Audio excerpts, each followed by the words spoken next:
Hey there mga my love, Scorpio. Thank you so much for always staying here with me in this channel, babe. So before we start your reading, let me just make bati muna ang lahat. Hi and hello there, new subscribers. My name is Yan. Welcome tuloy po kayo. At sa mga returning na tambayers, thank you sa inyong walang sawang pagtambay dito. And yun nga mga babes, wala po tayong gender dito. So babae, lalaki, LGBT, lahat welcome. Pwede rin pong i-switch yung mga roles, no? Dahil possible talaga magkapalit-palit dahil isa itong general reading. And at the end of the day, everybody, meron kayong malayang gamitin ang inyong mga free will. Like yun nga, kung may cross-watchers dito si Scorpio, welcome ka din. At kung may Scorpio placement sa kanilang natal or birth chart, welcome din kayo. Just take only what resonates. So, let's go ahead and check this mga mensahe para sa iyo. This Scorpio, Archangel Michael, thank you so much together with the angel guides. Can we get messages for Scorpio, please? What the Scorpio needs to know? Can you please show me what the Scorpio needs to know? Messages for Scorpio, please. Is Scorpio.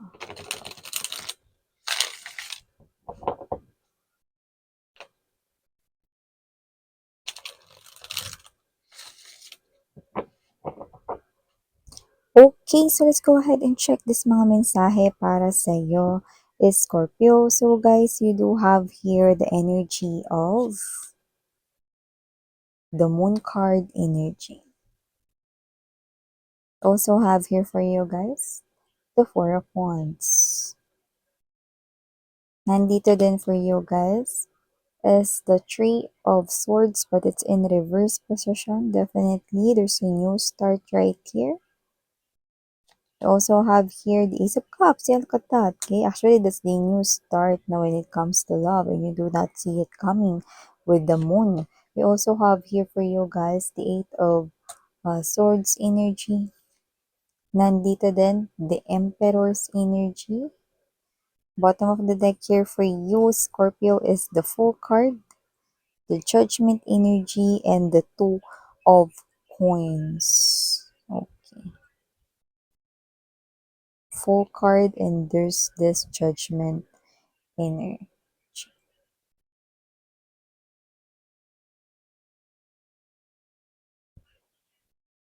Okay, so Scorpio, sa nakikita ko rito mga mahal, no, meron ditong energy ng someone here, no, na gusto rito na parang guluhin ulit ang iyong isipan, no, and it is an energy here of someone who wants to try. Gusto lang naman niyang tingnan, no, kung meron pa bang tsansa, meron pa ba ritong spark sa inyong dalawa, na inyong iba posibleng na try at nakita na ito na parang meron pa rin siyang natitirang feelings here or remaining feelings here for you. So definitely an energy here of your ex-lover or your ex-person. Yeah, if you happen to hear something na parang maingay sa aking background, no, please just bear with my voice na lang, no, and listen sa ating reading, and thank you so much sa inyong patience and understanding, okay? And yeah, balik tayo dito sa pinag-uusapan natin, no? So nakita ko rito ng energy na ito yung klase ng energy na posibleng recently na-realize niya rito, pwedeng nagkita kayo, no? And na-feel niya na meron pa pala, or baka kayo ay, nagkasama sa ibang event, sa isang event, no? Or sa isang gathering, no? Kung saan dito nakita niya, no?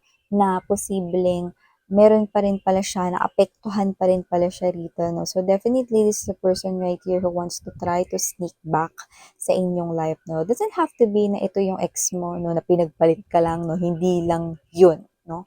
This is also an energy here of your ex na posibleng naghiwalay kayo, pero posibleng hindi third party na tao yung naging dahilan ng inyong separation. So, nakita rin tayo rito ng energy mga babes na aside dyan, sa inyong ex na posibleng guguluhin din ng inyong isipan, no? Kasi nga yung iba sa inyo, possible na nananahimik na ang inyong life or kayo ito na wala na talaga kayong as in pakialam, no? With your ex person right here, no? Pero eto, nagtataka kayo bakit siya bumabalik rito. Pero yung iba, may few of you guys na parang meron pa kayong natitirang feeling sa kanya, or yung iba, affected pa rin. Yan, no? So, sa usapang kaperahan naman tayo, nakita naman tayo rito, Scorpio, na meron ditong dalawang bigate na opportunity pagdating sa iyong money. So, nakikita natin dito na kung ano man yun, Scorpio, nakikita ko dito na ito ay magandang opportunity. So, nakikita ko na ito ay options. Like, isa lang yung pipiliin mo, no? Pero, okay, nakikita ko dito na magdadala ng malaking pera or tuloy-tuloy, like continuous, no?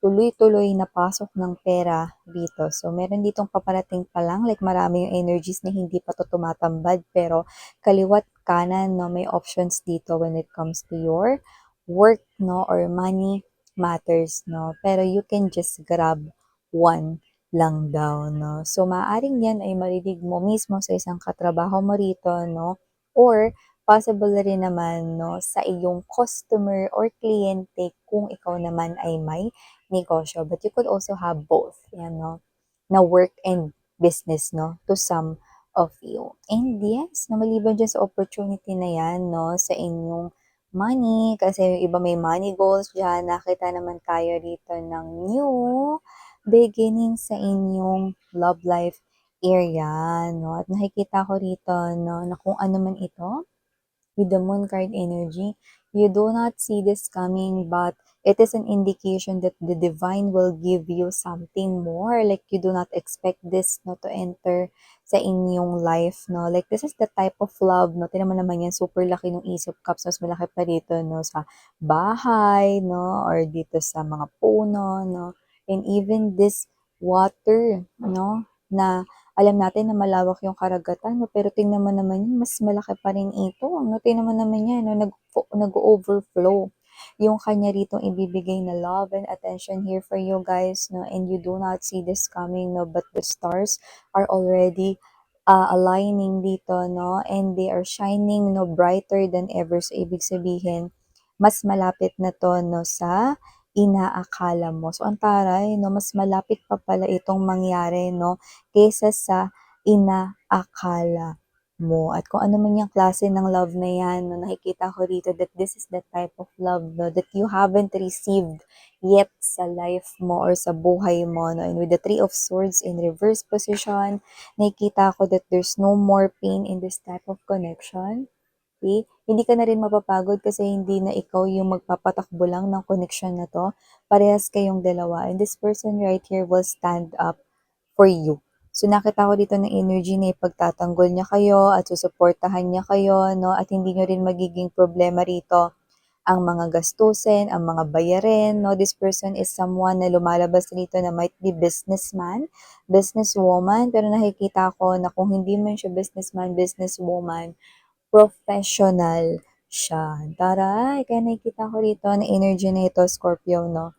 Na siya ito mga babes na maganda yung kanyang kinalakihan rito 'no, na buhay 'no, and at the same time nakikita ko rito na napaka-matured niyang mag-isip with the Emperor's energy. Iba yung mindset niya 'no, kumpara dun sa mga mo before. And also nakita rin ako rito 'no, na posibleng mag-elevate dito ang tingin mo sa sarili mo. So may pagtaas dito ng kumpiyansa sa sarili 'no. So nakikita ko rito na maaring meron someone around you na hindi nagpapakita ng masyadong suporta sa inyo, like family members or whatever, no? Now you will gain their support.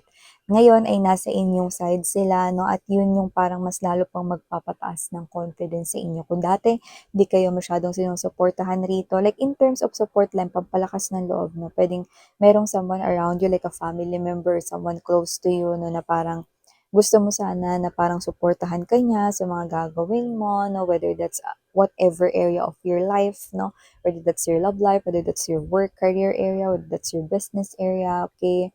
Now, excuse me, you will gain their support. So, yan mga babes, na so see, nasamid pa tayo dun. So, maaring talaga naman, no, na itong person na to ngayon lang talaga siya magpapasabi ng kanyang support dito sa inyo, no.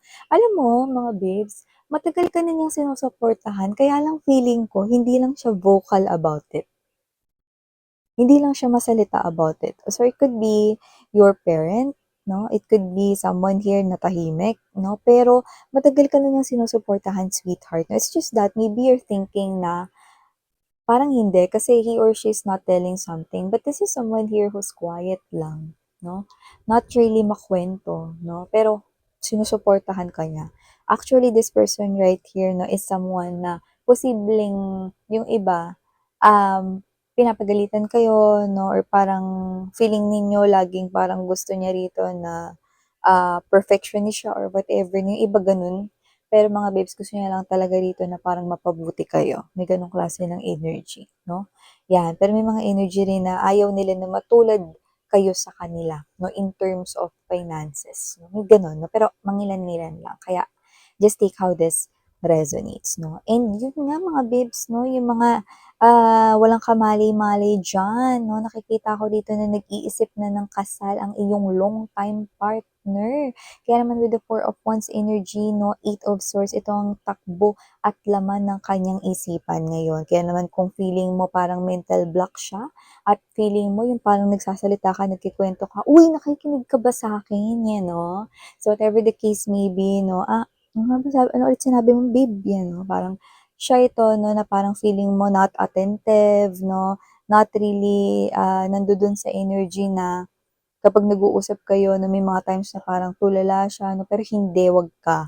Nag-iisip siya rito 'no, because this person right here is already thinking of marrying you 'no. So baka iniisip niya rito ano yung motive ng kasal ninyo, saan kayo magpapakasal, is it a garden wedding, what about a beach setup wedding, okay, or church wedding, whatever the case may be, religion is not important right here. Even the culture and tradition is not important, kaya naman just take how this resonates. Now, everybody is welcome to receive this message, okay? And yun nga, no, Scorpio, nakita rin tayo rito ng energy kung saan, no, mas magiging maganda pa ang takbo sa loob ng tahanan, no, ng magandang samahan. So, nakita ko rito, no, ng mas magiging smooth pa ang flow ng energy inside your home. So, if you're living here with your biological parents or with your kapatid, no, mga kapatid, no, so nakikita ko rito maayos na pagsasama sa loob ng tahanan, may bigayan din and at the same time, no, fair and square. So, maaring magkaroon rito ng mas balancing energy, like may tulungan, no, sino ba rito yung toka sa pagkain or ambagan ba ito? Sino ba magbabayad sa kuryente, tubig? No? So, everybody is very well balanced right here. Like, walang problema. Ayan, no? So, maganda yun. And at the same time, the house is being protected, no? From any health issues. Ayan, no? So, definitely, okay, mas magiging maganda yung pangangatawan, mas magiging healthy, no? In mind, in body. Yan, no? So, yun ang maganda dito. Yung iba ba rito hindi pa nakakapagsimba mga babes 'no, at inaalala ritong hindi pa siya nakakapagsimba. Maaaring ilan lang yung mag-resonate rito 'no, pero okey lang 'yan mga mahal 'no, kasi kahit hindi kayo makapagsimba, you can pray wherever you are. You can pray 'no, kung saan kayo nakatayo right now 'no, and God is always with you. No matter who your God is, no matter who your religion is, I mean what your religion is, no, I stand corrected, no, but whatever the case may be, I do see Scorpio na kung sino man tong mga energies na ito, kung gustong-gusto niyo na umattend ng mass dito, but you can do that, no, use the, i-utilize ninyo, no, yung social media, nandiyan naman na yung mga masses, no, kung hindi ninyo at na-messed out ninyo yung mga mass, or yung sermon no ni Father, ano man yung relihiyon mo, you're welcome here, no. You can always watch, no. Everybody can be uploaded naman na, no. Even the homily, okay, you can do that, no. And yung praying, you can pray, no. Kung nasan ka man nakatayo, no, you can pray kahit nasa loob ka ng CR, no. You can pray, no, everywhere. Okay? So, there's no specific time. So, it's okay, no? As long as meron kang eager to pray and you're being grateful and this is you na alam mong totoo yung pinagdadasal mo din, okay, okay na yun. Ano, then 'pag meron ka na talagang time na makapunta dun 'no, but yun nga 'no, puwede mong magawa anytime, 'no. And also, lagi naman 'no, na nakakasama natin 'no, si God 'no, all the time. So, no need to really go talaga 'no, kung hindi niyo pa talaga kayang makapunta 'no, sa kaniyang tahanan 'no, because wherever you are, that is already God's home. So, maliban diyan 'no, Scorpio, 'no, sa ating inspiring and motivational talaga na message na 'yun, nakita rin tayo dito ng energy kung saan possible na magkaroon kayo ng options dito. Eto hindi naman 'to sa work, more likely na nakukuha ko rito, options dito sa kung sino yung pakikisamahan mo. More likely kasi parang meron ka ritong nakikita ko na paparating na hindi pwedeng event, no? Puwede rin namang task or trabaho 'no, na posibleng wala namang kinalaman sa work, pero posibleng pang personal mo lang. Maaaring meron kang pagpilian 'no, sa pagitan ng mga kakilala mo rito kung sino ba yung parang i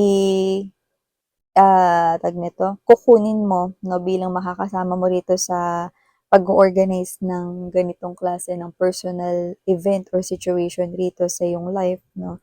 So, nakikita ko rito na medyo mahihirapan kang mamili between two kasi possible na parehas sila rito 'no, ng kakayanan 'no. Pero siyempre yung creativity nila magkaiba 'no, so parang dun magkakatalo-talo. So puwedeng ito ay baka may i-organize ka, baka may birthday party diyan sa family ninyo, baka yung anak mo, yung mga ganyan 'no, and sa mga kumare mo na may mga artistic diyan.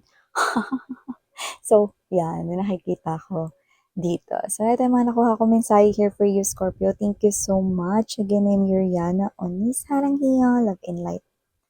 Annyeong.